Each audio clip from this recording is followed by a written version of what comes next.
Doutor Alexandre Pupo, a pessoa com endometriose vai ter dor na relação sexual? Não necessariamente. E aí também tem perguntas aqui de ouvintes sobre se uma relação sexual com endometriose pode provocar sangramento. Tá. Então, primeiro eu vou falar sobre a questão da dor na relação sexual. Tá. Dependendo da posição onde a endometriose se instala e a depender do grau de aderência, ou seja, o grau de comprometimento da anatomia da pelve, tá? Principalmente a endometriose, ela tende a fazer com que os ovários, que são soltos nas laterais da pelve, acabam se juntando junto ao fundo, atrás do útero, numa situação que a gente chama de kissing ovaries, ovários se beijando. A posição atrás do colo do útero e a parte posterior do útero é onde, na relação sexual, o pênis encosta, principalmente nas penetrações mais profundas. Se você tem muita aderência nessa região, ou se você tem uma endometriose que se instalou ali, na região entre o útero, o intestino e o fundo vaginal, que a gente chama de septo reto vaginal, e o pênis bate nessa região, você vai ter dor. E é uma dor bem característica, porque é uma dor que está relacionada à relação, em especial às posições onde a penetração é mais profunda.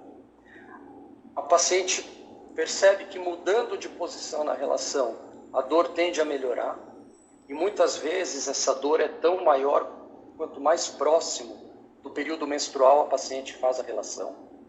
E ela tende a perdurar após a relação como uma cólica.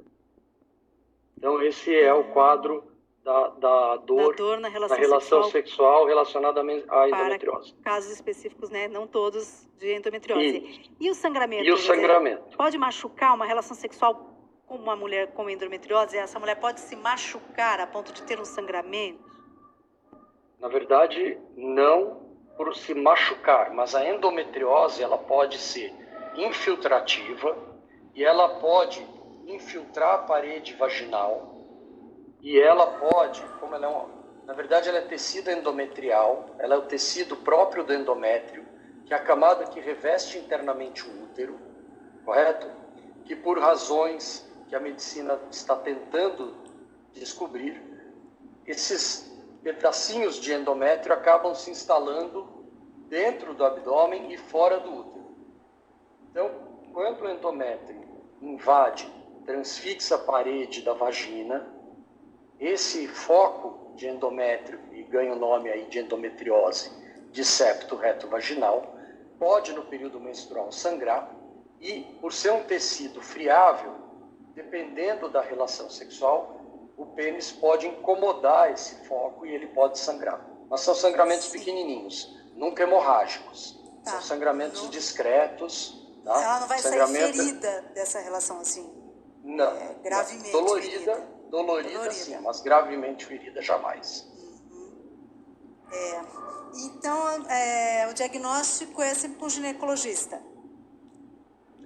Assim, na verdade o ginecologista acaba sendo, das especialidades médicas, aquele a quem a mulher recorre nessas circunstâncias.